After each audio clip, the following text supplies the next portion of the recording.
In the third and final part of our interview with Matthew Brown, the author of the Immaculate Constellation report. The submission of this report onto the Congressional record and its announcement caught people by surprise. Its distribution was allegedly very tight, and these unelected members on these congressional staffs that get to set the agenda for our elected leaders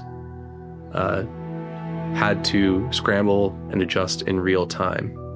They panicked. What I have learned is that we live in a dream, a carefully constructed reality. We make use of a science that is tightly controlled and suppressed and distorted. Who are they? Why are they here? Why don't they show us what's going on?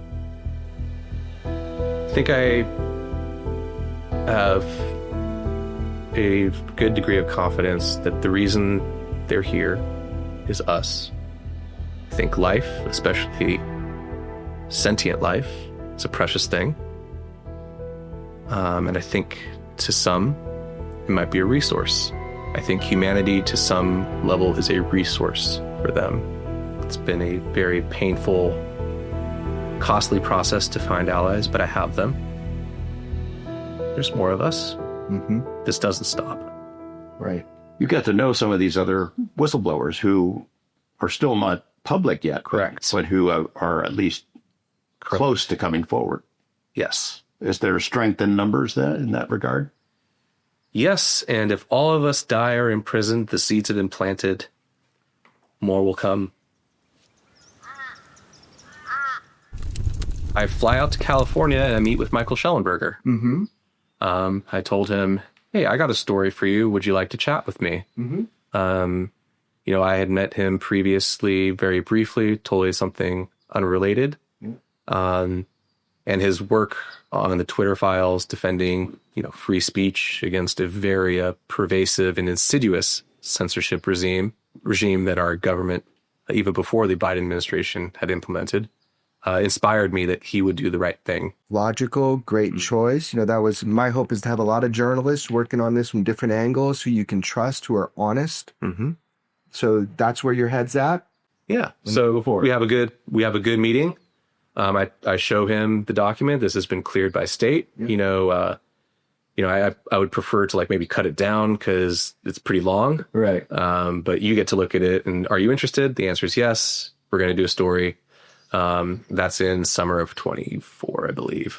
Early summer, late spring. So with that in hand and knowing that I had at least tapped Sask and Sissy, thought it was okay to move forward with that story and then try to talk to House with, the full details in the meantime before that story came out.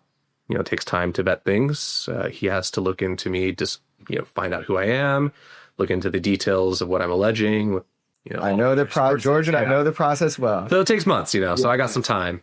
And in that time, I, for the first time, get connected with David Grush. I have a very enlightening conversation with him. And at his suggestion, he connected me with you. And that is how we came to meet. Yeah. And I'm looking not to report on what you're saying initially. I'm looking to help you achieve the goal that we're all fighting for, which is getting the people asking for it, the information. This doesn't have to be public. It doesn't have to be a public display. This is, let's facilitate these conversations. That's where we started. I'm not really doing journalism work with you. I'm trying to just help the process go. That's how, that was my headspace. Yeah, I was asking Gresh, I'm having a real hard time, A, meeting members themselves, and B, just even talking to anybody in house. Who's the guy to go to? And it was you. Okay. So, that was the nature of our meeting. George and I have had a great relationship trying to help facilitate information, knowledge, and human beings for this sort of thing. So it makes sense. It was a good move. We did well. With David Grush, so George and our role oftentimes is to connect people. We are reporters. It is to break stories, tell the news, but really, a lot of what I was personally doing was trying to help facilitate the process they're asking for. At that time, we had a great hearing. David Grush also committed a favor, who had to beg to testify. It was great. It was a success. Everything was clean on that one, on that hearing. This was a new thing, a new era. It felt different from the get-go, but the idea was we were going to have another set of hearings. I'm all for that. They tapped me to try to help connect them with people and George. And so we've had many calls through many process. And now I'm out there to have meetings directly about firsthand people with firsthand experience who can directly testify about this, whether they talk publicly or not. This is the information you need. So I go to have these established meetings. You and I meet, I do physically, and we talk about it, and you want to come with me and I can bring you in, but I can't let them know because we're still trying to protect you, trying to protect your identity. So it was kind of like, we'll talk about it more in depth later, but a kind of harrowing experience. You were very nervous. I mean, it was like you're exposing yourself in those meetings. Absolutely. Right. And just by walking into those offices or the buildings those offices are in. Right. Right. Very public. Very public. So we kind of hid you in the camera crews, the way I say it, in that you were walking with us, but and getting into the buildings. But I asked each member, I said, okay, you wanted direct people. I have one here to speak with you. Everybody needs to leave the room, including the cameras. It'll just be us. Is that cool? And each one, although they gave us wisdom along the way as we did our progression of getting you right in front of people to give them your quick testimony and some documentation. So that's what we went through. And we go in and there you are, you're sitting in front of, and somebody with position. I just want to know, what did that feel like, first of all, that moment where you got to finally get to them? I mean, in the moment, it just was somber, serious. Also, nervous. I got like, it's 5 minutes, but I only have probably like a minute to speak. Bro, you were sweating. You were stressed. I mean, it was intense. So getting most important information across and also establishing my credibility as fast as possible. And I was making sure you weren't a fucking plant. To be honest, that was part of the process, is making sure he'd say the same thing to Congress, that to members that he said to me. Not that I didn't believe you, and I had done the vetting, and I was there, but I want to hear you say it, show it, so you're not trying to entrap me. I mean, honestly, that's part of my thing. Man, we got through that, didn't we? It did. Yeah. It worked well. It did. So you come out of that thinking, okay, all right, this is good. I made contact. We'll see where it goes. Multiple. Yeah. Pretty strong.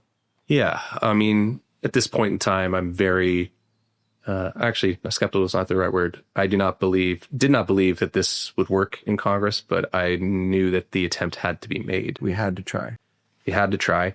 I knew that I alone wasn't big enough or important enough to shift the tides of history there, to shift what apparently the executive branch had decided, which was, we are going to squash this, and anybody that tries to bring it up, we are going to, silence, cut out, and disparage. They were asking for whistleblowers, and there we are, and he is blowing the whistle on this, and that's what they were asking for. So for me, it was a big win for them to meet you face to face, because I knew down the line, if this was going to progress, look, you would have testified. Let's get real clear on this. They were asking for it. You would have testified. You were not asking to testify. You're saying, here's the little piece that I have. But you said in that room that you would if requested. I would if asked, and I did not want to do it at the upcoming hearing. Of course. Because that was very close, and I in no way felt ready to do that. But you put the ball in their court. I did. You said you would. They didn't ask, right? And we got to, there's a whole thing about that. But just, you really put it out there. I did. Yeah. Okay. I think it'll take quite a change in our present circumstances for anybody to ever testify under oath on this subject again in a way that would make a difference. I think they know the power of, in an open hearing, putting your hand on the Bible and swearing that you're going to speak nothing but the truth, and doing so is symbolic, and it's very valuable. And that is why I believe that they are desperately attempting to deny. Well, and that's what we saw. We don't got to rehash it. That's what we saw at the second hearing. Absolutely controlled. Representative Burchett testified to it by saying it publicly that the executive branch did limit what could be said and by who. And George has brought that up a bunch. When So I The agree. executive branch in the halls of Congress determining what the business of Congress is, and not even through the courtesy of a phone call to the vice president or the president, but through minions and stooges. Mm-hmm. Unelected, probably CIA. Yeah, well, certainly. Yeah. When you hear about the lineup for the hearing that was held, you got to be feeling pretty good about it. Oh, yeah. There's going to be a witness. He's going to talk about Immaculate Constellation. And not just a witness on his own next to Lou Elizondo, Tim Gallaudet, and this guy I've never heard of before, but seems nice, Mike Gold. Mike Gold. Mike Gold. That's great. They're thinking, all right, good. All right. It's going to come out. We're all punked. Did you know exactly what was going to be discussed by the Schellenberger at that point? You can guess. I mean, I knew it was going to be, me and my words and my report. And because the two of you met with him the night before the hearing. Well, yeah, and I mean, I had met with Michael to give him the story. It seemed like there's no mystery here why they're bringing him. Yeah, there was a lot before that too, but I mean, I have a 2+ month process of prompting, trying to get something on congressional record, knowing that what your testimony was valuable. It wasn't just like spur of the moment. There is a process. It was 3 major meetings that occurred to validate the information that that you provided to me. It's not just like, so getting on something on congressional record is a little bit more tricky than people think. They have to have time with it. So I very slowly, with your authorization, over those months, had in-person meetings, not just you being there, but then working with them, showing them the information so they had time to vet it. They're worried about getting scammed too, right? So it was a process. It was a process that for me was very arduous. Personally, there were a lot of phone conversations that we sat in on with House staff, and it got curiouser and curiouser as the people who were in on these conversations with us on the other national end. security folks just popping in on a meeting that I'm supposed to be having with them. They wanted to know what assets George and I have to visually show them. We were going to provide them. They were saying at one point that we were going to testify, and I said, "Cool." And I want to give something substantial to the American public. This is what I want to give them. Well, at some point they're trying to get us into a skiff, and our federal lawyer said, do not go in there because they will immediately classify all that information that allegedly you may have access to, and then you're never reporting on it. So we went through our own journey. We don't have to get into that in this discussion, but there was a lot of stuff happening behind the scenes. But hooray, congressional record, your report, which is misrepresented when Nancy Mace talked about it big time, but we're happy. And I was stoked to have Michael Schellenberger, who at that time I was like, this is great. He's going to be a good ally moving forward, and he's the right man for the job. Yeah, but bottom line, no matter the shenanigans involved and how revealing that second hearing was about the control mechanisms in place about UAP, I was elated, and I think so were you, that without having to put your face out to the public and endure all of that like you're doing and going to experience now, your testimony got put on a congressional record. That was a big win. Yeah. There was a bit of a personal pleasure too. I, at the very least, got to see someone else be scared for once. Who was scared? Not the bosses of the people who interfere in Congress, but the minions themselves, because their bosses didn't tell them what was going to happen. Can you dive a little deeper into that? Well, by all appearances, both behind the scenes and in front of them, the submission of this report onto the congressional record and its announcement caught people by surprise. Its distribution was allegedly very tight, and these unelected members on these congressional staffs that get to set the agenda for our elected leaders had to scramble and adjust in real time. They panicked. See, having something on congressional record is different than just putting out a news report. News report goes away, one click, done. This is much bigger, and I saw that too. So it was a big move, and it was filled with pleasure to see. It stirred shit up. Yes. You said it before, and I want to drill this home. At one time, saying these words, putting these words in text, saying them over the phone, there was repercussion for that. at one time, I understand it. as I understand it as well. But so it gets published, and I was stoked. I remember that day I went on a news show, and I was like, I had nothing. I didn't do it. Somebody put it out. I mean, you let me know that it was going to be public, but I was like stoked to hear those words mentioned. But getting it on record, watching the tables turn was filled with pleasure. Yeah. No long-term outcome, but Not this yet. is a fight without many wins. So Okay. take the small personal pleasures. As this news travels, is there a blowback? Do you suddenly realize, hey, something might happen to me as a result of this getting out there? You're happy that it's finally there on the record, but then does that change over the days or weeks afterward? Not so much. I was not, definitely under no illusions at this point. Nothing would functionally change, but what mattered was, adding new fuel to the fire to what looked like was a dying cause. Is there blowback for you personally? Does anybody call you and say you shouldn't have done that? Or does somebody figure out who you are?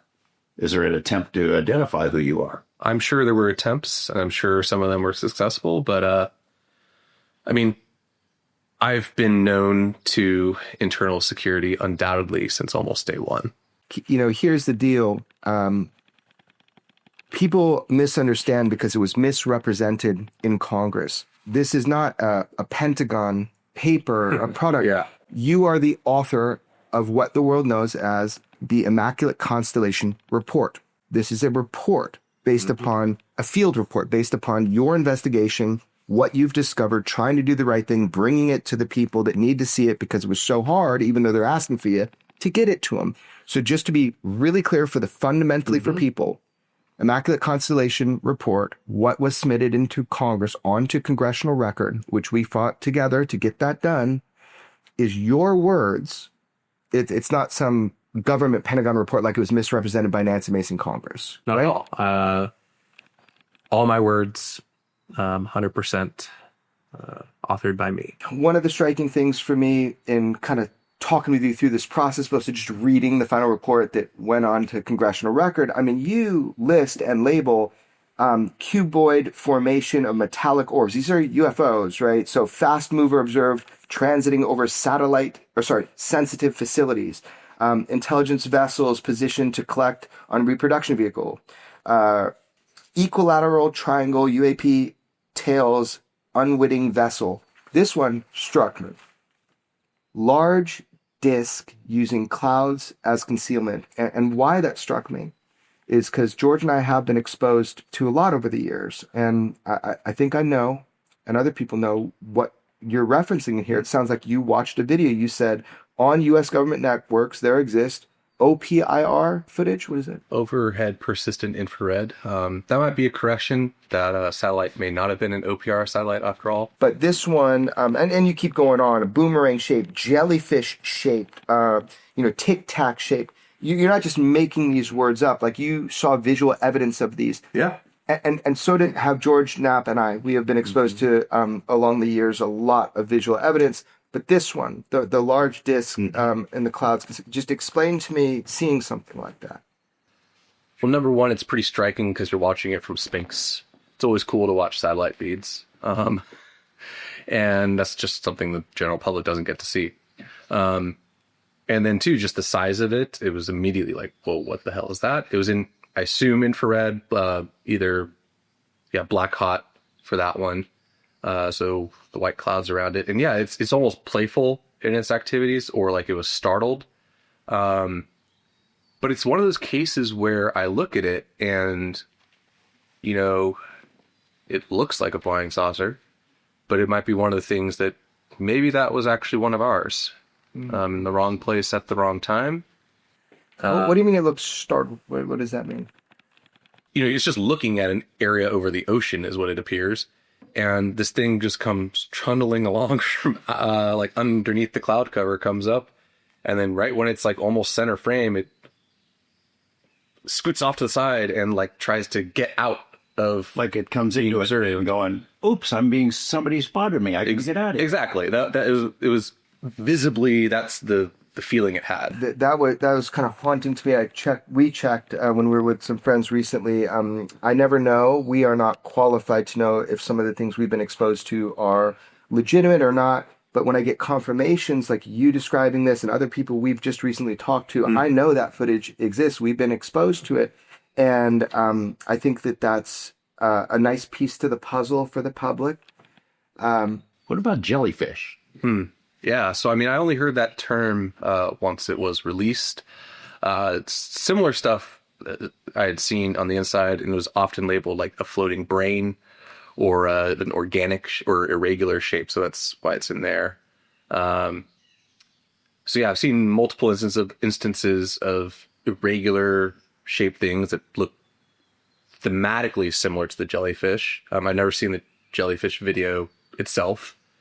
But seeing those, there's an instance of one in Southcom, right at our border, crossing what appears to be into United States airspace. Let me get clear. Undetected. From Mexico?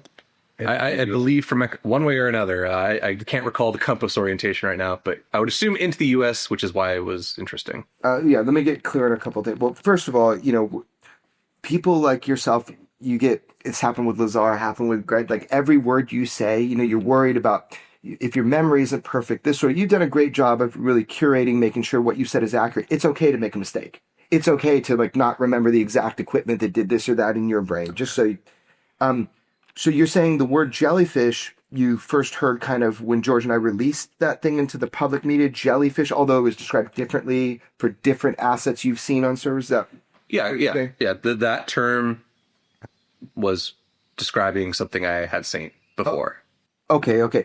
But we just called it jellyfish because that's what it was told to us. They had two. Spaghetti monster was our other option. It was said to, jellyfish works. But that morphology or shape is something that consistently you had seen within these classified servers. Yes, in other contexts outside of the Middle East. Okay.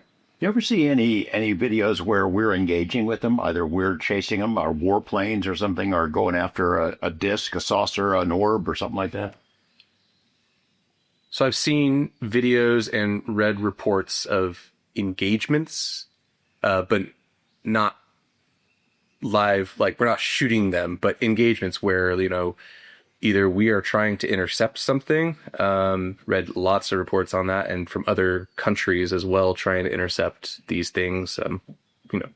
Each report will have its own shape that they're chasing, but guess what they are. But then, when there's an example in there off the East Coast of what would be classed as an engagement, where we're up there protecting our airspace and encountering these things and interacting with them in a way that we would consider hostile. And if it was anything else, if we had a Russian bomber patrol that had a fighter escort and they tried to box our fighters out, force them down from the wash, the jet wash, that would be a hostile engagement. But for whatever reason, we're not describing it that way internally. So we're sending a plane up to take a look. Yeah. Maybe get a better look or even some imagery, but not to engage, meaning shoot it down, shoot a Sidewinder at it or something. Right. I would, I'm not going to be able to say that's never happened, but I have not seen them engaged, with weapons. Well, it recently happened, and we became aware of one. More details on that I think we'll report on. And what happened was the missile, quote, bounced off. And so they're trying to figure that out. But, what does that imply? Like a field around it? I don't know. We also released one that was so embarrassing to release. We had to call it looked like Kermit the Frog. I think we called it Syria Dome UAP. But the reason we released it, because verified, we tried to engage it. We tried to shoot it. And I believe we hit it, but we don't know the aftermath or what happened to that. We reported on that is actual information, even though it looks so silly, we had to report it because it's UAP. So from the recent event to that, it brings me back to what you said, George, about the official orders back in Russia back in the day. Tell me that real quick again. So the Russian military, from 78 to 88, they had a standing order for every unit in this vast Soviet military empire. Any UFO or ball of light, flying saucer, anything weird in the sky, it had to all be investigated. And the guy who was in charge of that program at the Ministry of Defense said that there had been several dozen instances where they sent warplanes, to intercept these UFOs, and they couldn't keep up with them. They just poof, they're gone. But in 3 cases, they tried to engage and shoot them down. 3 cases where those planes, the Russian warplanes, crashed. 2 of the pilots died, and after the second pilot died, they issued an order, leave them alone. Because in the words of the commander of the Russian Air Force, they said they have incredible capacities for retaliation. Why so many shapes? Why do you think so many shapes? I used to think flying saucers were discs. I used to think UFOs were flying saucers. That's what I used to think. Now, after knowing this guy for so long, reading all the reports, getting whistleblowers, talking with him, why so many shapes? I think part of it's sometimes these might be, made to purpose. So, if they're only making it for a specific use case scenario, they'll design it to excel in that mission. I guess we do that. We do that. Absolutely. We have bombers that look a certain way, and then we have reconnaissance vehicles that look another way. I guess. Star Wars, they have giant cruisers, and they have the X-fighters, for different jobs. Would you be surprised to hear about cases where these things, large objects, come out of the ocean or go back into the ocean? Does that sound familiar? I would not be surprised. I have not seen very large objects go in and out of the water, but I've definitely seen small to medium-sized UAPs either going into the water and disappearing, or going in and out, or coming out of the water. Fact. And on video and described. There's a video and described any kind of change of inertia. Yes, sir. Multiple videos. Any kind of, we have also been exposed to some. Let me ask you this: any change of any inertial effect, any change of speed or motion? That's like the water wasn't there. It's like the gold for anybody who wants to see. I wonder if it's ever enough. Like, is video ever enough? Like, what is enough for people to wrap their heads that there's a real issue here? I don't know. I don't think one video is ever going to change. I want to talk to you about signals, intelligence, SIGINT, right? That was a big part of your investigation. Can you explain that and why? Yeah, so it was one of the sources where, we have a fantastic intelligent posture. It's not as data heavy, so it's just much easier to move around and access and read through quickly. Mm-hmm. Now, it's one of the shortest sections in there because in my mind, these are incidental collections, right? Yeah. I'm sure we are specifically collecting signals intelligence on this, but my research was not in those sort of data streams. Vast majority is accidental kind of capturing of... Exactly. Of other countries, other militaries' activities related to this and their observations related to this. Or sometimes historic things that we acquire that happen to pop up in the SIGINT channels. So the reason there's less detail there, though, is we're using those every day. We rely on them a lot, and they're very fragile, very sensitive, and diplomatically sensitive as well. The things you're describing that you'd seen that are in this report are mostly things there's in the Pacific and the Atlantic. There's over Africa. They're foreign things, something coming over the border from Mexico. What about cases in the U.S.? Is NORAD, is that just a black hole for these kinds of images? So something that happens over our country, you don't even get to see it. Yeah, Northcom is a black hole. Just legislatively, there's legal things keeping us, the military and the IC, supposedly, from looking at the states. That's supposed to be a domestic law enforcement mission in general. You got to have a very good reason to be looking at, over your neighbor's fence, basically. This is I think it's functionally a barrier to prevent accidental or just curious people, doing things they shouldn't in our homeland, which would actually get them in trouble. It's one thing if we're doing it, some foreign country. It's one thing if we're crossing the line and spying here without a specific mission. The complaint we hear from UFO world is, I don't care about these blurry images. These things are blurry. The Tic Tac, to me, that was a fantastic image. You're not sending Dave Fravor up with an IMAX camera to make a movie. These are captured on sensor systems, the same as like 2019, the USS Omaha, pitch black, 100 miles off the coast of Southern California. They're picking up an image that they follow for an hour on a thermal camera. They're blurry, but they're amazing images. I mean, is there a reason that the public doesn't see crystal clear movie quality images of UFOs. Yeah, I think unfortunately it's a product of our education system, a lack of curiosity in general about the world. There's a lot of arrogance in our academy, and that arrogance filters down to our citizens. We know the world. We haven't figured out. There's nothing really left to discover here.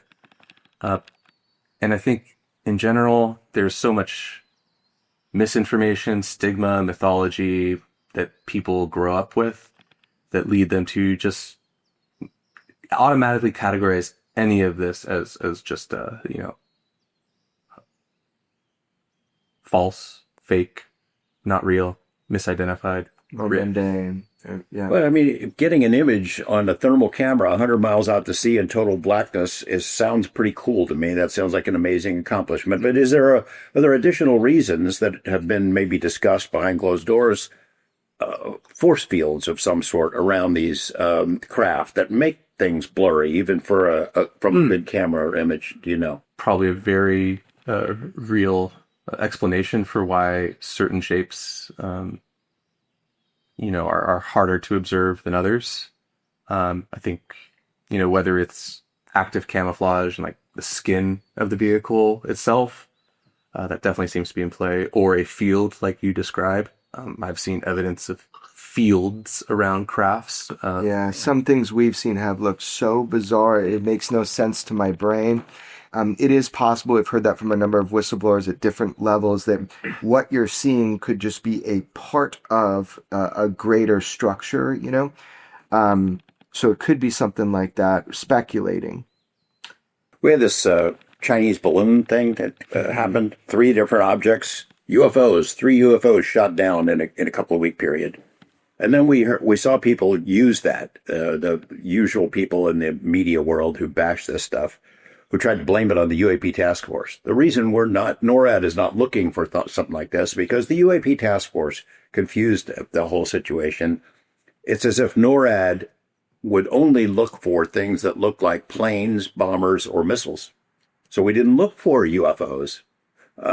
Is it possible that we didn't look for UFOs because it didn't really want to find them? Or is it we were looking for UFOs and just the public and most of the government never saw? We've always been seeing these things with things like radar.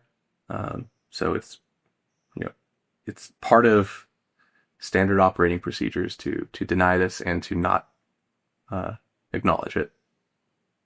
So we've been seeing it. We're just pretending not to see it. Absolutely. Our public institutions like the FAA or similar in the even local context, it's not allowed to be discussed, and there might even be technical measures in the technology at this place that just prevents it from even popping up on a screen. Right. Like Tic Tac. So that happened for 2 or 3 weeks.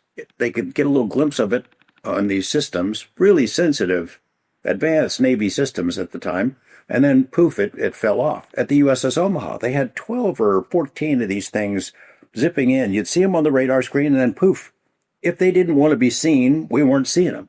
I guess it could be that as part of an explanation. If they don't want to be detected on radar, they have ways to avoid radar, whoever they are. Yeah, that's a dangerous dynamic to have willful ignorance on our side and their capability to at least attempt to evade detection at any time on theirs. If we are so certain they are friendly, why is this a secret? I have one more. Yeah. Drones. So 60 Minutes just did a big piece on drones. Langley Air Force Base had these things flying over it for 17 nights in a row, stayed in New Jersey for weeks at a time, sensitive bases, restricted airspace at US, UK bases in Britain for days and days. We can't track these things coming in. We can't track them when they leave. We can't shoot them down. We don't know where they're from. But don't worry, they're just drones. They're foreign surveillance drones. Give me your take on that whole situation. Well, if you're a member of the public and you are still listening to CNN, MSNBC, Fox News, or reading the New York Times or the Wall Street Journal, all of that is controlled. It's propaganda. It is shaping your life narrative, intentionally so. As for the government reactions to that, I was very disappointed to see a continuation of the dismissal of these events by the Trump administration's press secretary. I can guess why they decided, despite the campaign promise to immediately address that issue, to not.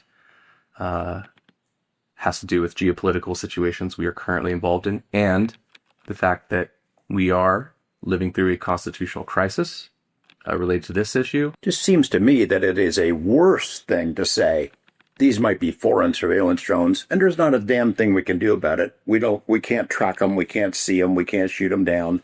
Than it is to say these are genuine unknowns. It seems like they're unknowns, not just some drone that the Chinese are floating off of New Jersey. Well, there's an infection in our security thinking, which is that we must. They're primicists. They must be on top. To admit weakness is to admit defeat, and to say you don't know what something is a pretty big signal of weakness. There's not much humility and a lot of arrogance driving, I think, these responses more so than any strategy. Yeah, we got just, I want to defend footage real quick. Yeah. I got three things. I want to defend footage. There's a lack of education about what people are seeing in thermal. So first of all, these are weapon systems. These aren't IMAX cameras. Right. So, but they're kind of better than an IMAX camera because you can see in the fucking dark. So I think there's an education process. And we've been trying with our reporting to teach people when you see something in thermal, what you're seeing is a heat signature. And that heat signature represents that shape and of the heat. It's just I think it's an education process. It has to come from curiosity, but people need to be told what they're seeing. It's new to a lot of people. It was new to me when I started seeing military videos for the first time. So in defense of grainy, bad footage, people just need to understand what they're seeing to understand the impact if they're curious enough. Question, any country in this world could disclose at this point, a major country with technological development could disclose we are not alone in the universe. There are others. There's visitors who have been here a long time. Why?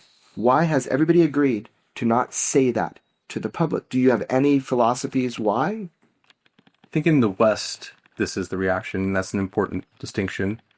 I cannot comment so much on why Russia or China have not addressed this in a different way than us.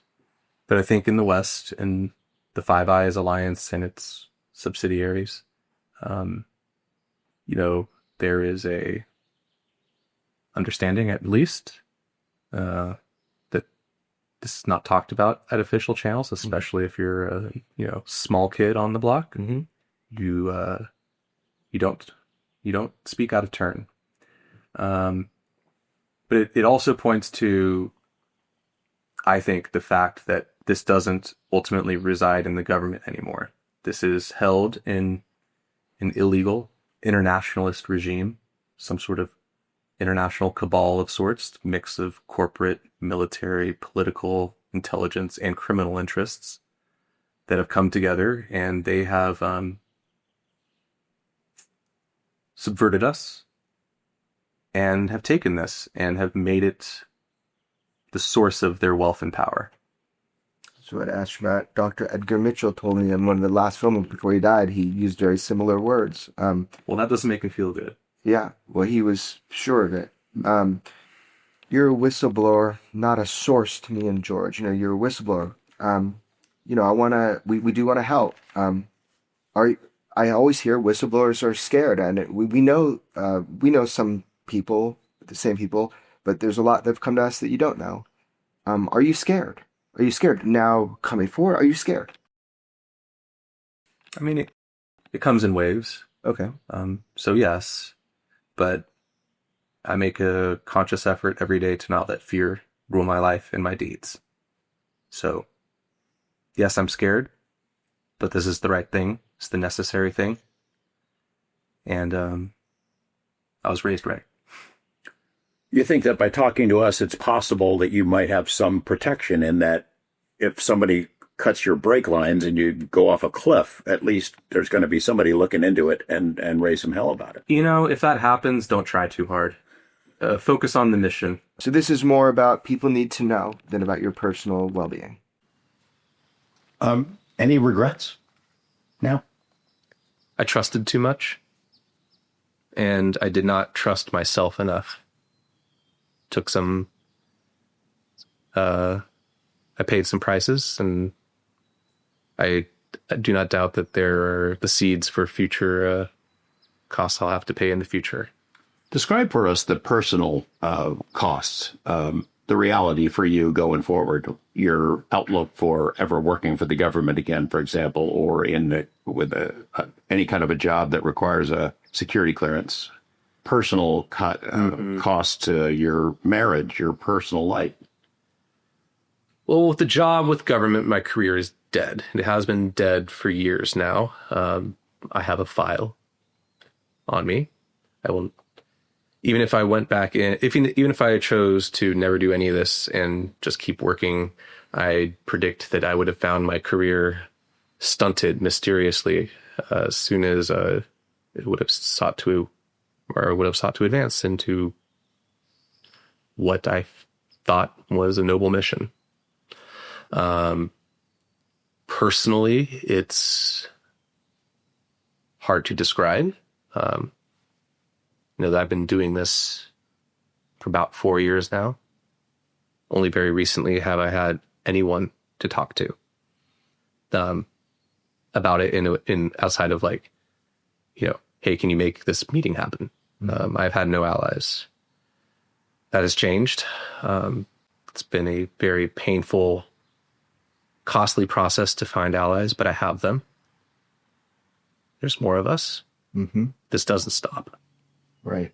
You got to know some of these other whistleblowers who are still not public yet. Correct. But who are at least close to coming forward. Yes. Is there strength in numbers then in that regard? Yes, and if all of us die or imprisoned, the seeds have been planted, more will come. Well, those seeds have been planted about deaths in the whistleblower community. Those stories circulate, I would imagine, pretty quickly among you and people you know. Yeah, but I'm still here. You think anybody has been killed because they knew too much on this topic? Yes, I believe and I think, and I could probably help someone else prove it. Mm-hmm. But lethal action has been taken against people that tried to get the truth out. Or maybe we're just considered wild cards, not able to be efficiently controlled, no longer useful. I think once you taste the darkness, you like using it. They don't have to kill you. They could discredit you some way. Oh, yeah. Manufacture something. Mm-hmm. They asked you to come forward, and you even felt that you had a small piece to the puzzle, and you weren't even sure if it was worth it. And then you do that, and what you suffer is the consequences against your career. There's other things we're not saying that we suspect are related to you coming forward. God, that's got to hurt, man. That's got to be painful. They've asked you to come forward, and you tried all the ways to do that. We had to go to a little bit extreme measures to get the rest going. It's got to be painful. Yeah, it is. I don't think it'll stop being, although hopefully time is its own salve. Mm-hmm. I'd like to spend that time with my wife, my family, not in a cell or in the ground. But, this is bigger than me. It's bigger than us. This is the fate of our people. And to me, I'm willing to pay that price. Is it ironic you have to put your face out with us to protect yourself at this point? That's what we're doing, right? Yeah. That's what we're doing. This is absolutely what I did not want to do. I know. I can attest to that. This is exactly what you did not want to do. Correct. Have you gamed it out in your head? What happens next? What will likely be, assuming we go forward with this interview and make it public, and that right now we don't know that that's the case, but when it comes out, if it comes out, what happens to you then? What are the risks? Well, gaming it out, there's more than me. More will come. I could say more if I wanted to. Hopefully this rises to a level of public attention that demands it be addressed in a serious way. I can't cause that alone. Other people will, but more need to come. And I think at this point, I like to say directly to the members of our military and our intelligence community, the time is now where you must choose whether you honor your oath or your orders. And if you have courage, you already know the answer. But for the rest of you, lead, follower, get out of the way. Get out of the way.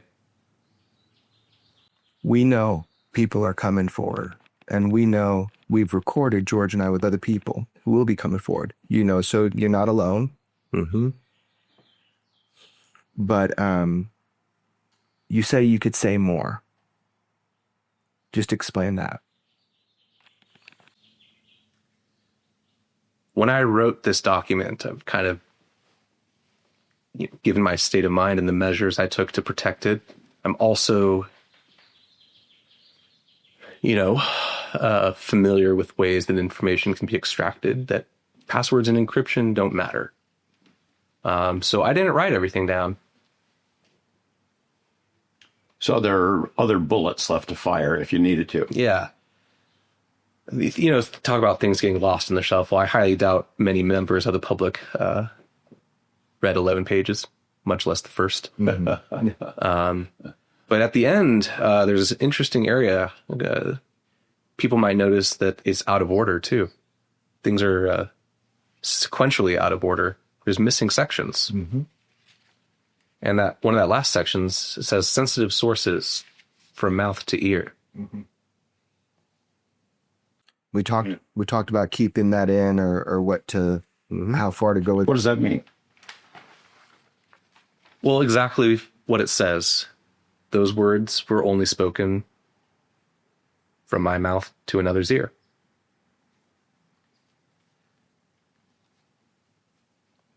What is it like to have absolute knowledge that not only UFOs are real, that we've been hiding that our government has controlled that information away from the base human population, and that there is another intelligence that is engaging humanity straight up?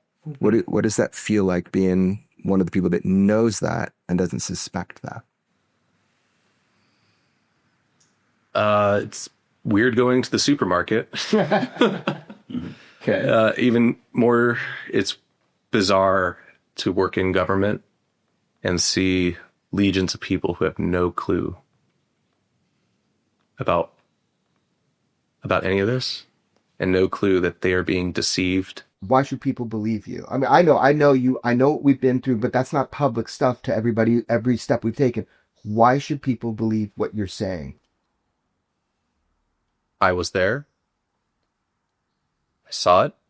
I spent years researching it.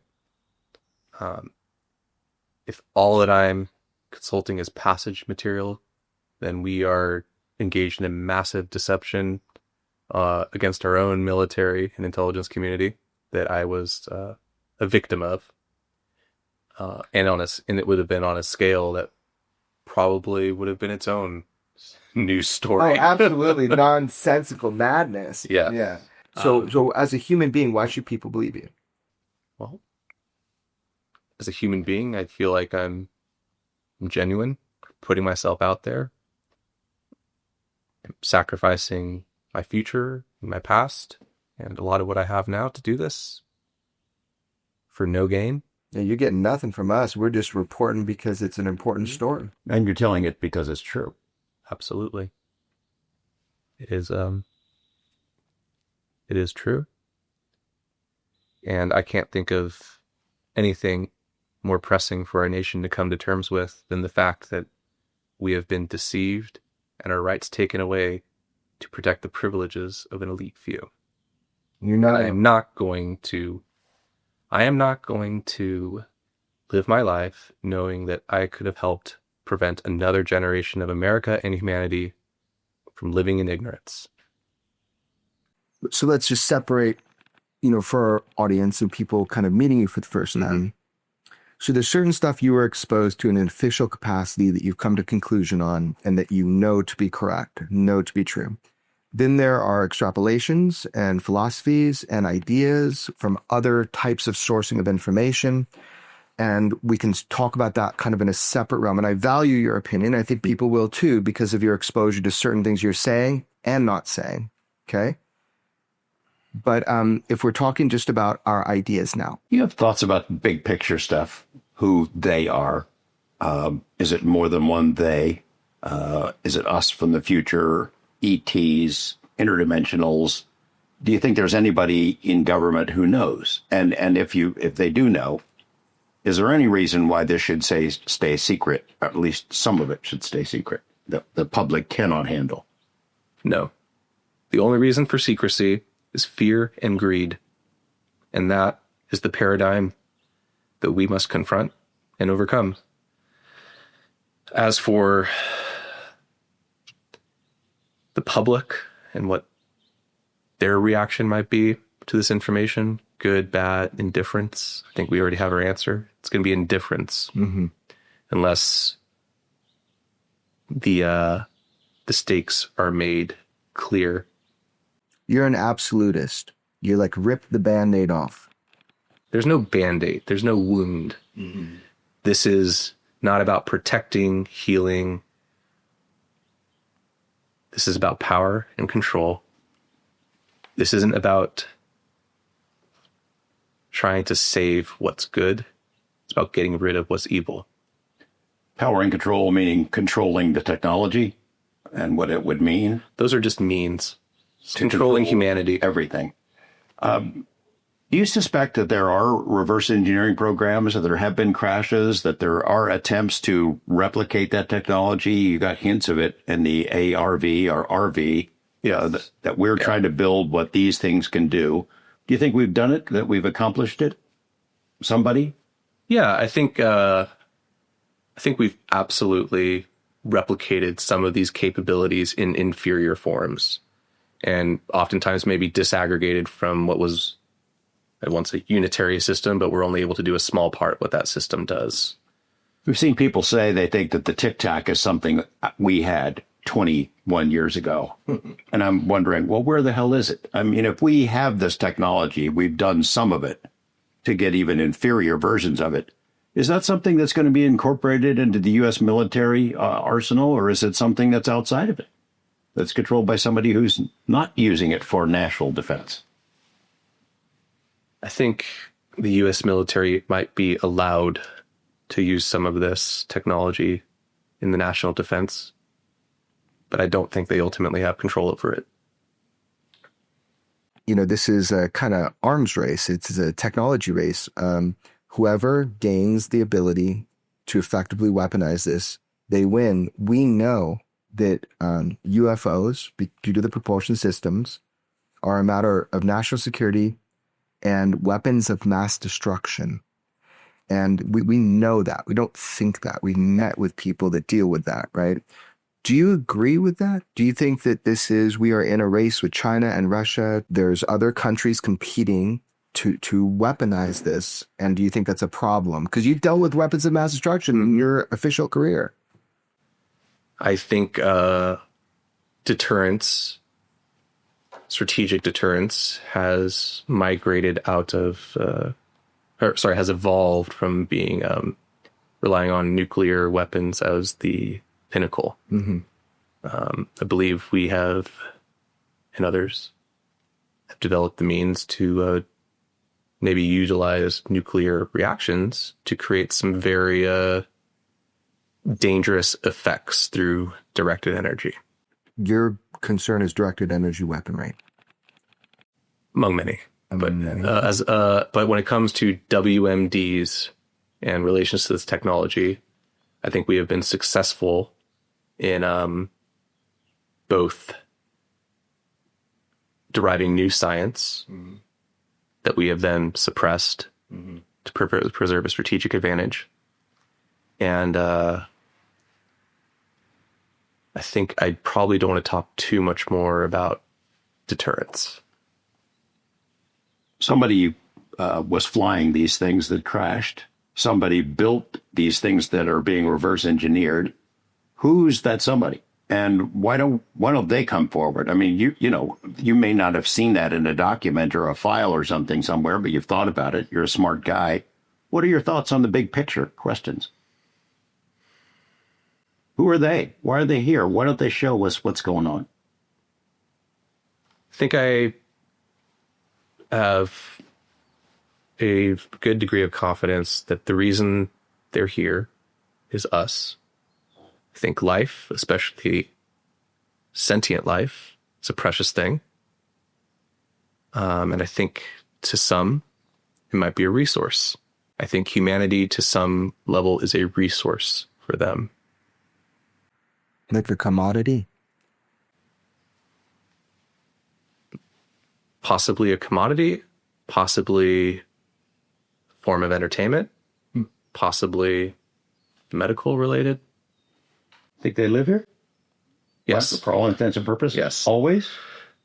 I don't know about always, but it certainly appears that they have been here for most of recorded history. At least some element of this has been here for most of human recorded history. You think we would see them if they didn't let us see them? Even with our more advanced sensors, that they pop up, but they can also disappear. And do they allow us to get these glimpses? Is that a game of some sort, I wonder? Or an education It's process? a bizarre one that I could not understand if it is a game. I think they're both just as powerful as we think, but also less. And I think there is not a single they here. Certainly multiple factions of the same species, if not multiple species. And all the complexity that brings, which might be our best hope.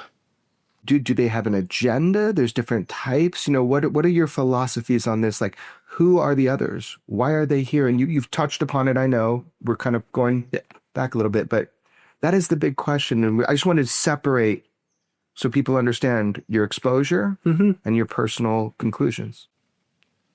So I have been exposed to no direct information on the anatomy, biology, intentions, culture, politics. Never came across those files? Never came across those. I think those are all some of the deepest secrets. Right. They would be if this is correct information. What I have learned is that we live in a dream, a carefully constructed reality. We make use of a science that is tightly controlled and suppressed and distorted. I think we are left behind. Humans. I think normies, the normal humans, the people have been left behind. Us. People need to understand that we might have freedom of speech, but that has been subverted.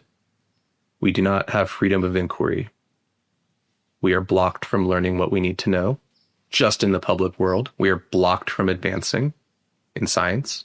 We are taught false science intentionally to prevent us from learning more. We live in the Matrix. It's just much more boring than the movie. I think about whistleblowers like yourself. You're about to find out, assuming we release this, you're about to find out what the price is for coming forward. And there are other people in the same kind of position who are wondering what they should do, who are basically being held in limbo. They've worked in classified programs their whole life. That's what they do. That's what pays their bills. And they're held in limbo, and that's held over their heads so they don't come forward. And they're debating taking the same steps as you. There is no hope or help for anything like folks like that, is there? I mean, we've heard promises. We'll help whistleblowers come forward. We'll give them support. There are private equity funds and organizations that say they're going to help, but we haven't seen shit so far, have we? And have you? No, I've reached out directly to institutions that claim that they are here to help UAP whistleblowers specifically, both in the process of coming forward and any sort of stability afterwards. It's been radio silence. At best, at worst, one of those institutions has stolen my information. There is no organized help for whistleblowers. It is all controlled. It is all at either the special interest of industry that wants to get in on this, or by the existing powers that be. Intelligence agencies who have infiltrated or created these things. Correct.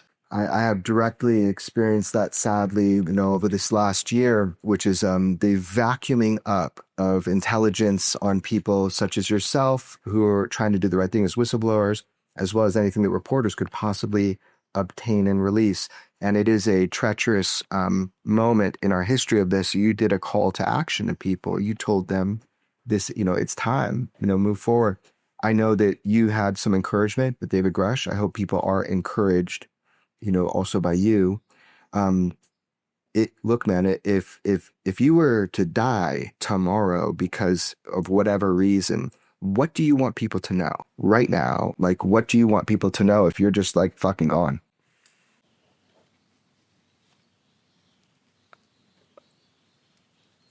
You are not free.